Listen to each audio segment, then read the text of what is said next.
Perkenalkan, nama saya Alif Setiorini Ningtyas. Saya berasal dari kelompok 6 dan di sini saya akan menjelaskan tentang pengertian bahasa jurnalistik. Bahasa jurnalistik adalah bahasa yang dipergunakan media untuk menjelaskan suatu fakta, baik itu secara langsung maupun tertulis. Bahasa jurnalistik juga sering digunakan oleh para wartawan untuk menulis sebuah berita. Dan sebutan lain dari bahasa jurnalistik adalah bahasa media, bahasa pers, dan bahasa koran. Bahasa jurnalistik harus memiliki sifat singkat, jelas, dan padat. Bahasa jurnalistik disebut juga sebagai bahasa komunikasi massa, yakni bahasa yang digunakan dalam komunikasi melalui media massa, baik komunikasi lisan di media elektronik maupun komunikasi tertulis dengan ciri khas, singkat atau ringkas, lugas, padat, dan mudah dipahami. Bahasa jurnalistik tidak memandang pembacanya. Itu sebabnya bahasa jurnalistik menjadikan lebih komunikatif. Artinya, langsung ke materi atau inti dari persoalan yang bermakna tunggal, tidak konotif, dan tanpa basa-basi, supaya orang yang mendengar atau membacanya bisa langsung memahami apa isi dari berita tersebut. Meskipun bahasa jurnalistik memiliki sejumlah kekhususan, namun bahasa jurnalistik adalah bahasa Indonesia yang baku, yang memperhatikan kaidah-kaidah yang berlaku. Bahasa jurnalistik berada di tengah antara bahasa ilmu dan bahasa sastra. Bahasa ilmu yang biasanya penuh dengan fakta, kering dan tidak bergaya, dan sedangkan bahasa sastra biasanya imajinatif dan penuh gaya. Sekian penjelasan dari saya. Untuk selanjutnya akan dijelaskan oleh teman saya. Oke, selamat pagi ya kan. Kembali lagi dengan saya Kesan Prasetyo ya kan. Sambil menikmati musik sambil minum kopi jelasnya ya kan. Oke, di sini saya akan menjelaskan sedikit dengan yang namanya karakter bahasa jurnalistik ya. Sebelumnya maaf ya, di sini pakai buku ya kan biar lebih enak. Oke, yang pertama,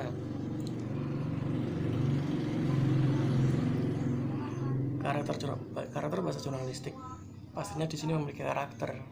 Nah, untuk langsung saja karakter di sini yang pertama yaitu singkat, padat, sederhana, lugas, menarik, jelas, dan positif. Nah, untuk nanti pasti ada penjelasannya ya. Kenapa sih menggunakan karakter-karakter tersebut? Kenapa kok nggak gini? Kenapa nggak gitu ya kan? Oke, ini dijelaskan dalam jurnalnya Lukas dan diperkuat oleh Suroso pada KIB Pak keempat ya kan. Langsung untuk perinciannya singkat di sini yaitu menghindari penjelasan yang bertele-tele. Dan yang kedua, padat pula yaitu cukup dengan penerapan prinsip 5W1H. Penerapan apa mas? Nah, ketika kalimat yang pertama untuk singkat ya kan, itu kan fungsinya yang pertama agar penulisnya tuh singkat biar cepat dimengerti juga gitu ya kan. Nah, menggunakan pola 5W1H. Jika kita bilang berapa berarti menanyakan tentang jumlah. Jika ada pertanyaan tentang di mana berarti menanyakan tempat. Nah, dan seterusnya lah ya kan. Nah, dan yang ketiga yaitu sederhana, yaitu dapat dimengerti oleh banyak orang ataupun bisa dimengerti oleh khalayak umum. Oke, yang keempat yaitu lugas. Definisi lugas di sini ya kan menurut KBBI bersifat seperti apa adanya ataupun serba sederhana. Dan yang kelima yaitu menarik. Artinya menggunakan pilihan kata yang hidup, atau bisa kita katakan yaitu membumingkan menggunakan kata yang booming di waktu tersebut gitu. Dan yang keenam yaitu jelas pada penyampaian dan mudah dicerna oleh khalayak umum dan tidak ambigu. Nah, biasanya kan ada ya kayak kata-kata yang menulisnya itu ambigu, dan akhirnya para pembaca pun melihatnya itu memiliki arti yang ganda gitu, bisa artian yang B, bisa yang artian ke A gitu. Itu tidak diperbolehkan atau tidak digunakan untuk baik, ya kan? Tidak baiklah digunakan ketika kita menggunakan bahasa jurnalistik. Dan yang terakhir yaitu positif. Menurut Ernest, ya kan, tidak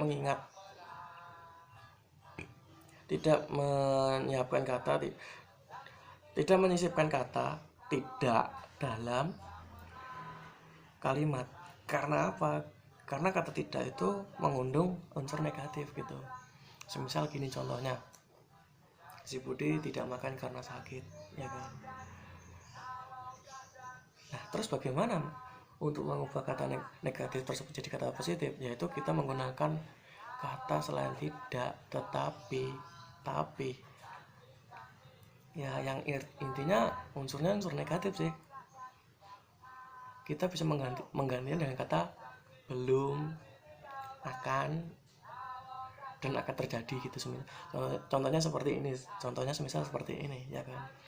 Budi tidak makan karena sakit. Nah, bisa kita ganti dengan kata Budi belum makan karena masih sakit gitu. Memiliki artian yang sama, tapi kata-katanya berbeda. Terus yang kedua yaitu penerapan pada media cetak. Jelas di sini berbentuk cetakan, ya kan. Dan garis besarnya ialah yaitu yang pertama surat kabar, yang kedua tabloid, dan yang ketiga adalah majalah.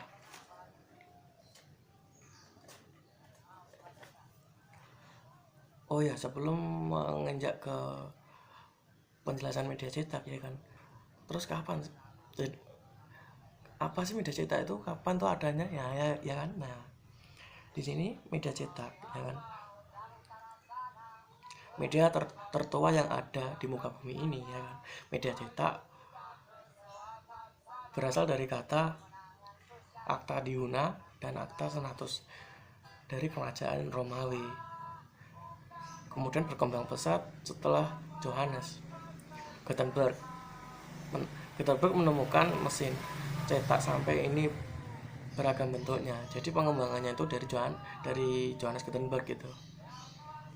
Nah, media cetak merupakan salah satu berbentuk tulisan. Cetakan bentuk dari media cetak ialah yang pertama itu surat kabar ataupun koran. Ialah media komunikasi yang isinya meliputi aspek kehidupan dan pada umumnya terliput atau terbit, ya kan, sehari atau seharian terbitnya. Dan yang kedua yaitu tabloid, media komunikasi yang isinya menginformasikan yang aktual yang disajikan lebih untuk bidang profesi atau gaya hidup tertentu. Beda lagi dengan surat kabar yang terbitnya harian. Nah, media tabloid ini terbitnya itu mingguan. Dan yang ketiga adalah majalah, menyajikan media komunikasi informasi secara dalam, tajam dan aktual, serta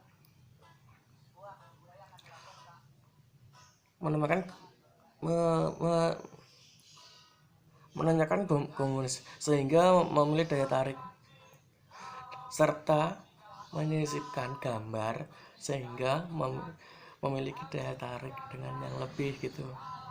Dan untuk terbitnya nggak tentu, kadang seminggu, kadang sebulanan seperti itu, ya kan. Nah, untuk kelemahan dan kelebihan dari media cetak, ya kan, yang pertama kelebihannya yaitu menjelaskan hal yang kompleks dan bersifat investigasi.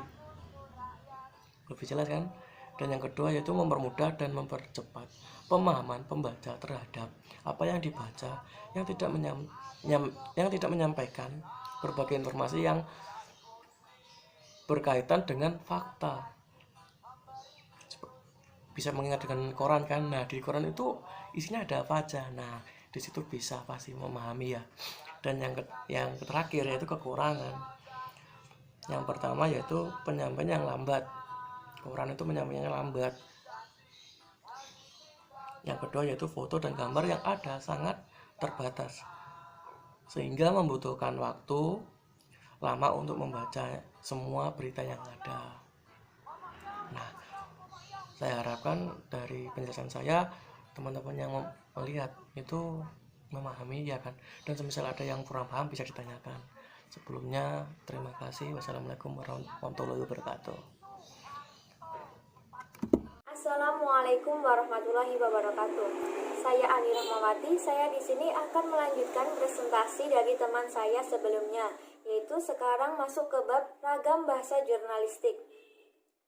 Ragam bahasa jurnalistik berbeda dengan ragam bahasa lain. Dengan kata lain, ciri teks ragam jurnalistik, khususnya bahasa di surat kabar, berbeda dengan bahasa lain. Teks jurnalistik memiliki berbagai ciri, yang paling dominan yakni proyeksi, keobjektifan, kontraksi, dan metafora. Yang pertama, tadi, satu proyeksi. Proyeksi merupakan representase pengalaman linguistik ke dalam pengalaman linguistik lain. Dalam pemakaian bahasa, memproyeksi suatu sumber diartikan sebagai melaporkan, mengutip, mengulang, menilai, atau menyampaikan kembali ucapan, pendapat, atau pernyataan orang lain. Yang kedua yaitu objektif. Maksudnya sesuai dengan keadaan yang sebenarnya tanpa dipengaruhi pendapat atau pandangan pribadi. Yang ketiga, kontraksi. Kontraksi adalah pemendekan suatu kata, suku kata, atau gabungan kata dengan cara menghilangkan huruf. Tujuannya memudahkan dan mempercepat pengucapan suatu kata dalam percakapan, sehingga terdengar lancar dan luas. Contohnya yaitu kata kenapa dikontraksi menjadi napa. Contoh kalimat jadi beliin sekalian napa. Yang kedua, contohnya yaitu kata sebentar dikontraksikan menjadi entar. Lalu contoh kalimatnya yaitu entar lagi juga beres. Yang keempat yaitu metafora. Metafora yaitu pemakaian kata atau kelompok kata bukan dengan arti yang sebenarnya. Sama halnya atau maksudnya yaitu metafora merupakan salah satu majas. Oke, sekian dulu dari penjelasan dari kelompok kami. Kurang lebihnya kami mohon maaf. Wassalamualaikum warahmatullahi wabarakatuh.